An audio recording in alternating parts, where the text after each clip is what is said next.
me back to the beginning years of site collecting in this house, when we would wander off to a number of insulator manufacturing sites and poke around and see what we could find in the bushes, in the ground, and so forth.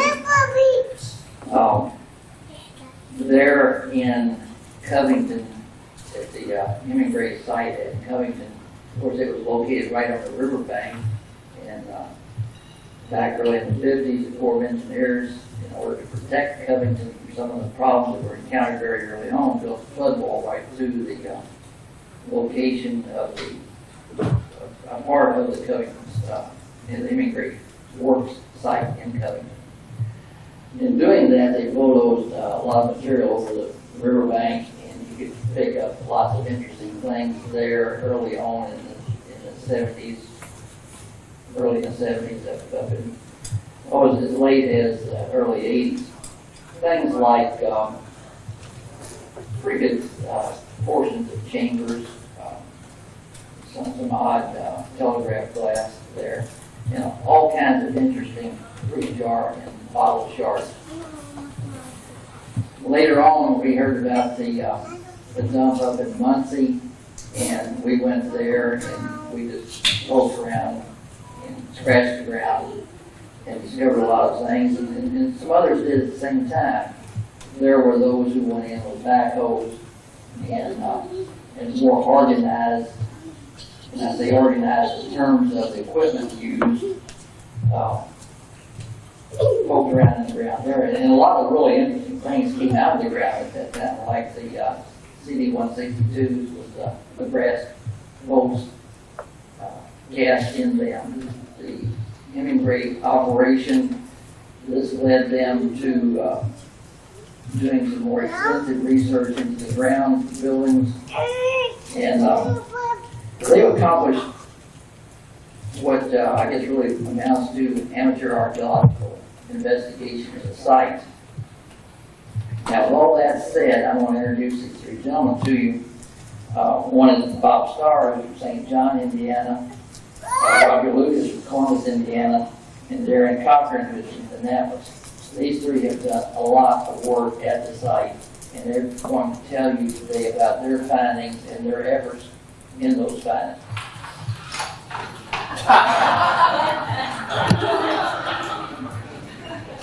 Well, as you can see by our dress, we are what some people call the Muncie boys.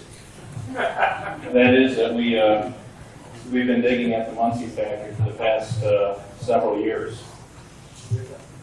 Before we go into that part of our seminar, I want to give you a little history. I know Glenn just mentioned a little bit, but I do have a slightly more detailed history. And then Darin and then Roger will go, and Darin will go with their speeches, and then we'll go to a video of us actually digging.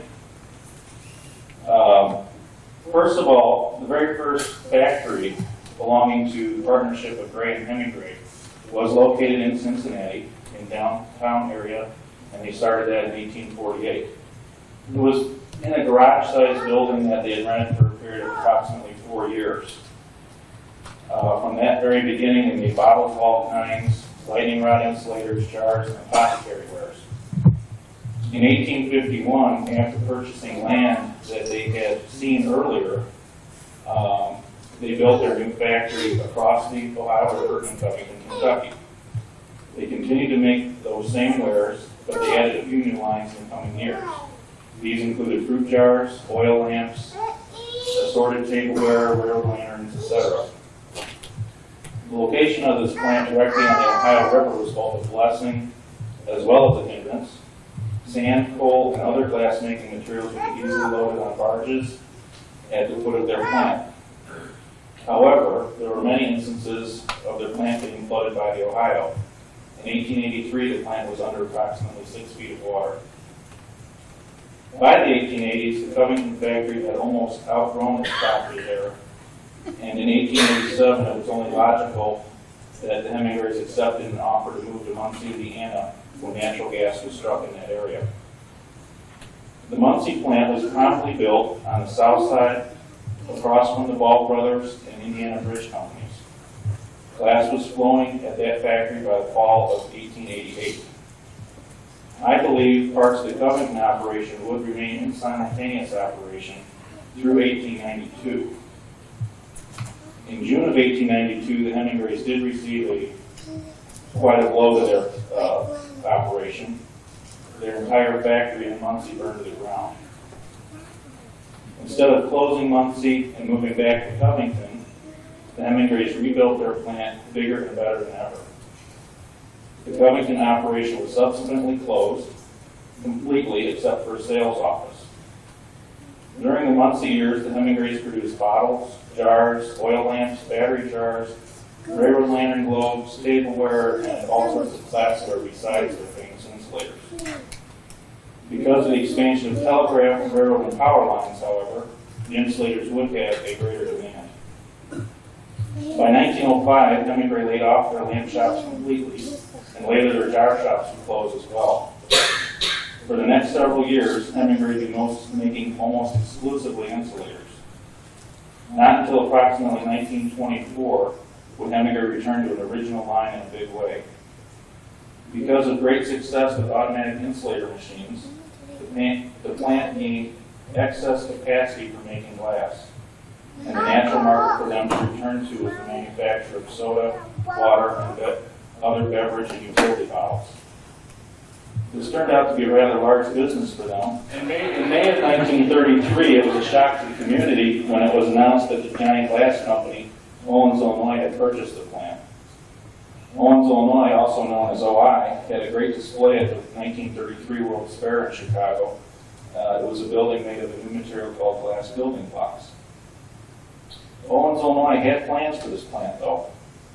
They continued to make insulators and shifted the bottle production to other OI plants in 1935. Also in 1935, because of the Hemingway employees' expertise in pressed glass, they started producing the same glass blocks that they had in their building on a large production scale. A large warehouse, an additional office building, and renovations to existing factory buildings would continue for the next few decades. By the early 1960s, TV tubes were being produced along with the glass blocks and insulators. Insulators would then be dropped by 1967 from production, starting the demise of the plant. Because of the layout of the old factory buildings and the cost to renovate them to keep competitive in the marketplace, OI closed the plant in July of 1972, before I was born. The plant in Muncie was subsequently sold for warehouse use sometime in the mid-1970s. The old Covington plant, as Glenn mentioned, was still standing at this time, having been occupied by a number of different manufacturers and last a car dealership. In 1981, the Covington plant burned to the ground. The current owners of the Muncie operation in 1980 bought it in 1983 to use for warehousing, and in 1987, the Covington property was slated for redevelopment. As part of this federally funded redevelopment, the requirement was an archaeological dig of the property. When I found this out in 1996, a visit was made and photographs were taken of artifacts. The ball really got going with this information, as well as digging at Muncie. Now, we'll talk about how we got given permission to dig at Muncie. I'll turn it over to Roger. Well, the beginning of our digging at Muncie actually starts with an attempt to get the stone sign off the front of the brick office building that was built in 1927. That plan fell through due to the fact that the wall was unstable. There was counterbalance problems and everything, and we had to drop our project. So we took a tour by, I guess, permission of the plant manager at the time. He just took us around to the buildings. There were tunnels underneath, and took us on a tour of the whole site. And perhaps that was a consolation prize, I suppose, to not being able to get the sign. As soon as we got outside, we went to an area that was one of the furnace buildings. It was torn down probably about 50 years ago. And the first thing on the ground on this area was a solid CD-125 in aqua. and the top half of the CD-162 in purple, HGCO in purple.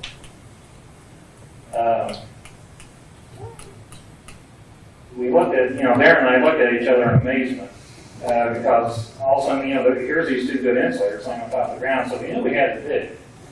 You had to get in. So several months passed by with me trying to persuade the owners that we needed to dig there.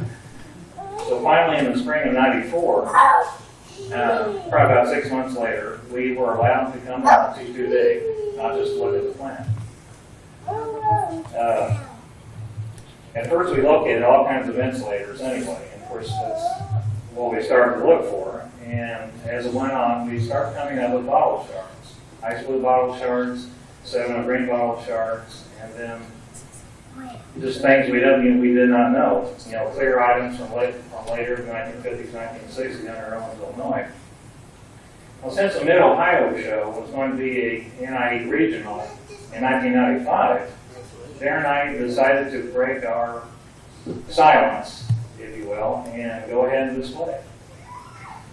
At the show, Bob approached us and questioned us on our display and our diggings. He looked very intently at our display shards. Very interesting. And he had a great interest in the non-insulator shards. So that was the beginning of our trying to understand the bill with us. As a result of months of persuasion, we let him in. How much did he have to pay? That's an undisclosed amount. He became a very valuable asset to our digging team. His invaluable research has since taught us a great deal about what the place that we were digging and what this company made. In the summer of '96, I received a call from the owner stating that they bulldozed the entire rear end of the plant, or the back end of the plant, I should say. They took all the trees down, trees that might have been there, about 30 or 40 years maybe or more. Yeah, and that probably comprised of maybe 10 acres, 7, 10 acres. Bulldozed the entire thing, and she told me that the place was coming up with glass, just everywhere. So I phoned Bob, and I phoned Darin, and I said, we got to get up there this weekend. Needless to say, I couldn't sleep that night. No, I couldn't either. So we all went to Muncie, and to view what she was talking about, which was it was a spectacle. I mean, just the sun was shining, there was glass sparkles everywhere, and some of the stuff we didn't know at the time, but it dated back to the beginning years of 1888. There were lamp shards and things we didn't know, of course, till later. Also in the summer of '96, Bob got us into the museum at Covington. And we got to see the results of the excavation done 10 years before at that plant site. We visited probably 5 times, I think 5 or 6 times since. And we found out that the museum down in Covington, through those excavations, had some of the same shards that we were digging up in Muncie. Now, throughout our digging time in Muncie, dilapidated buildings have been torn down. The bee furnace was torn down and collapsed into the basement area.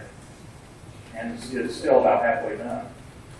And the big white batch house was gutted for removal. It sits towards the back of the property where some of the buildings were torn down. In 1998, the 2 large oil tanks in the back were taken down by a scrap metal person. Now, the experience of being on the south side of Muncie, in the old industrial area, which is kind of depressed and has been depressed for several years, has provided us with some unusual circumstances I'd like to mention. One is what I call, well, it's an animal friend, I call Hemingray Phil, which is one of the resident groundhogs. He's kicked out a few occasional good insulators, like a Flash Denver 661, out of one home, mint condition. Another one is, without fail, every day, you hear the freight trains going through Muncie. Just constant train whistles. And Muncie is apparently a large hub for the railroads, so that would explain that. But that's one thing to get used to, hearing those.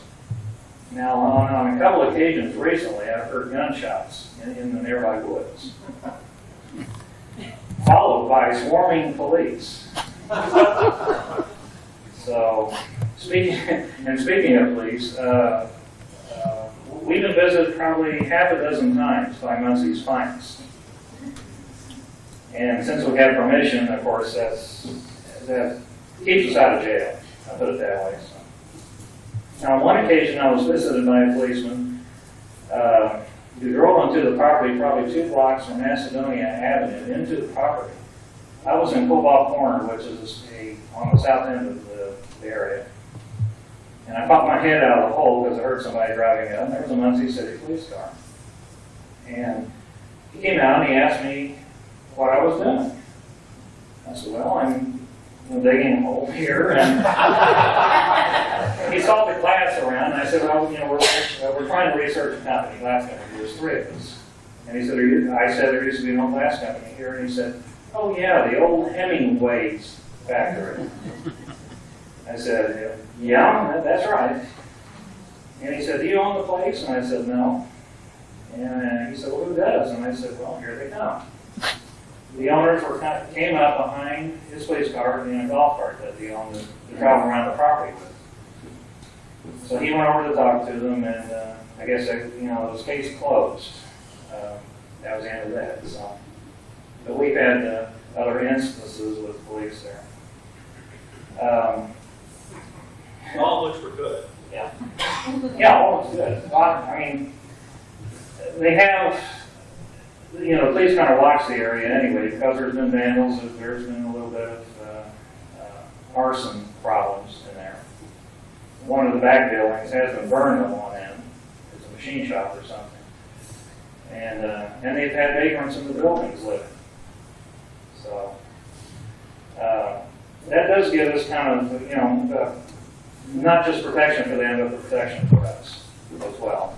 And you don't want to be there after dark either. So we try to bail out before that. Other things we have to contend with, and not so nice things, are weeds, mosquitoes, and dust. But some of the pleasant trees that are around that place are wild flowers, ivy vines growing up the sides of the buildings, and an apple tree that grows in the middle of a railroad spur, which I've eaten all of. Now behind the property, beyond the old main line that runs behind there, there's old glassworker homes that popped up in the Ball and Hemingray moved to Muncie. Those areas have barking dogs and squealing hot rod tires. So we get to hear that all day. But also on that pathway, that used to be the railroad, there is the rails to trails walking and biking pathway. So at least some people enjoy the area. Now this year marks the 8th year that we've dug at Hemingray. And as long as the owner continues granting permission to dig and we don't mess up and get thrown out, which we've come close to a couple times, like getting on the roof and trying to take pictures of the furnaces from up above through a window. By the way, she did, after we were caught doing that, I think it was the next weekend, she threw open the doors and let us take any picture we wanted of the inside of both furnaces. And just, basements, the tunnels, just everything. So that was nice of her. I would hope that we would go beyond 10 years digging there. So, I guess as a side note, as my 2-car garage fills up with shards and my checking account empties out, finding the products in antique shops, it certainly is worth it knowing Hemingray in a whole new light. Now to talk about what was found where and what was found, here's Darin.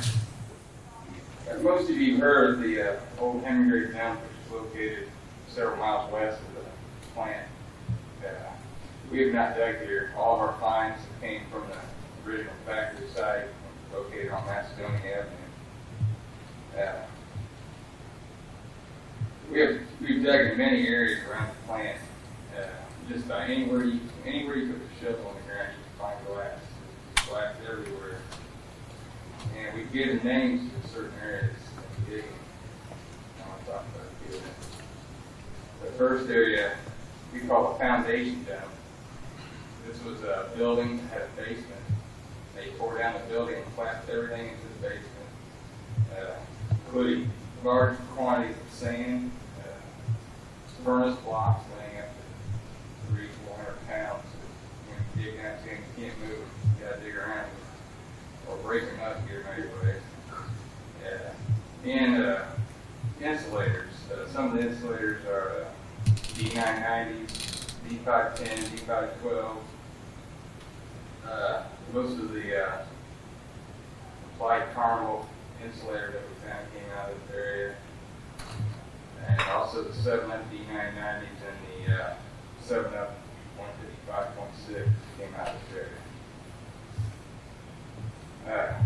Another area we call the battery jar pit. It's located right next to an old building that still stands.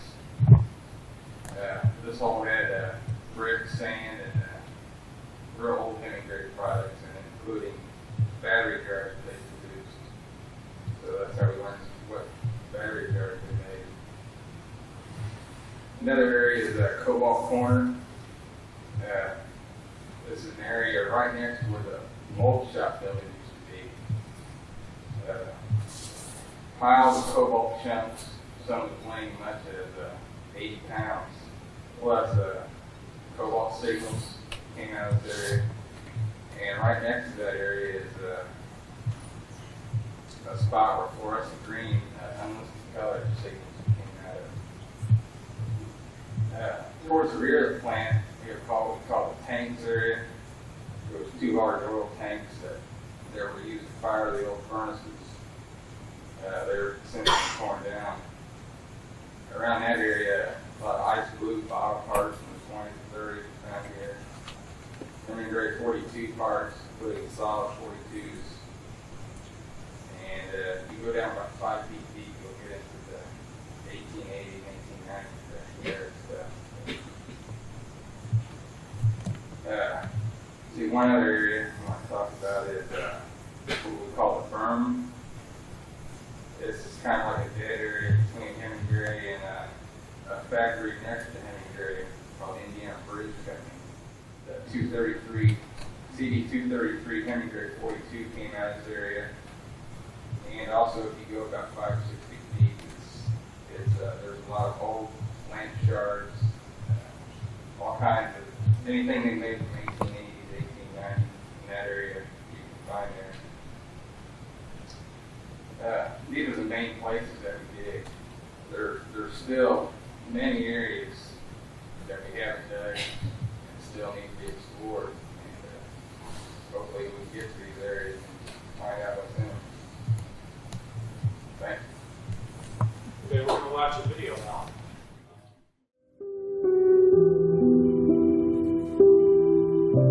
For many decades, the Hemingray name proudly graced their extensive line of glass insulators. As a major glass house, Hemingray also made many non-insulator items.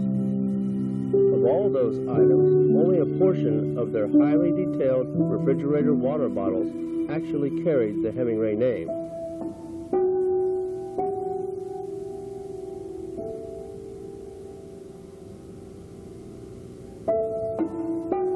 The old Muncie, Indiana factory site seemed to be the most likely source for solving the mysteries of Hemingway's product line. But the factory had long since been closed, and much of the space was being leased to other businesses. With production records non-existent, how could unmarked glass items be attributed to Hemingway origins?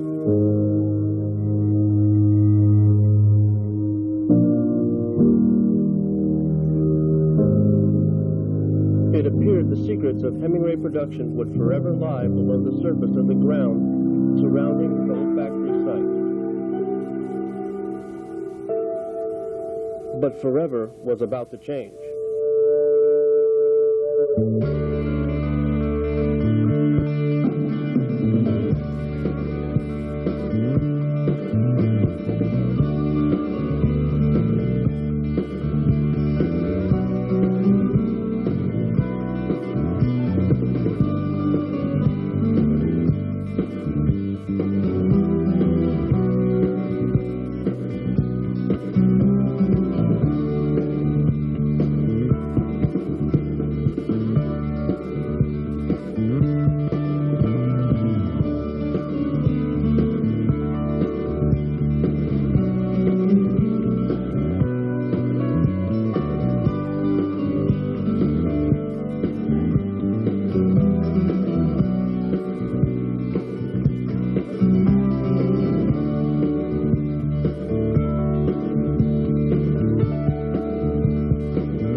bottoms tend to be what are whole in here. The sides are all little teeny pieces. Occasionally I find stuff like this is part of a glass block. And it'll fool you sometimes. There's bottles that have the design very much like that. Yeah, up here, yeah. It's like 40 pounds, 35.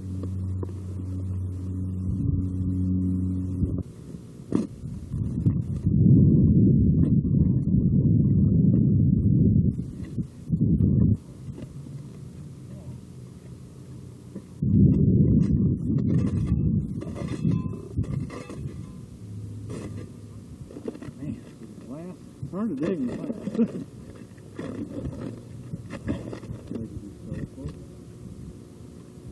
Turn that thing over. 512 extended skirt.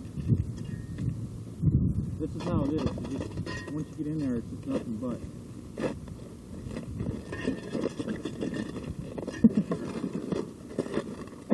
There you go. 510.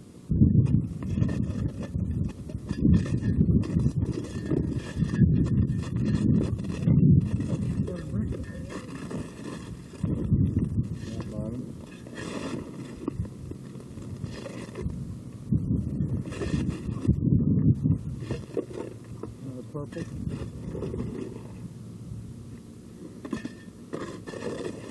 Oh, there's a purple. Oh, there's a nice purple. There's another purple. Right here. Oh, that's a good color too. It's a good dark one? Yeah, it is. Yeah, it even says pet. Has a little bit of embossing on it.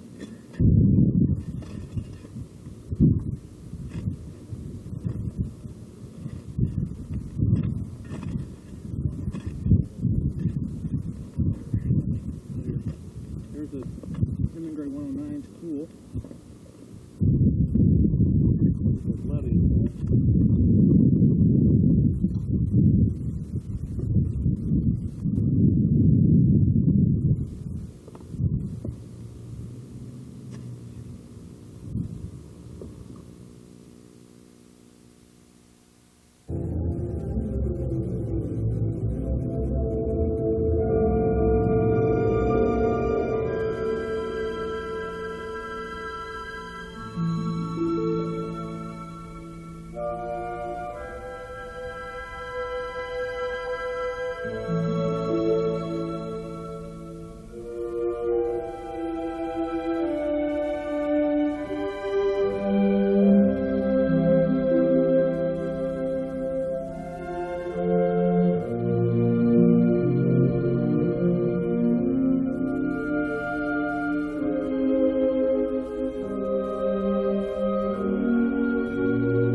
historical research in newspapers and journals, we found out that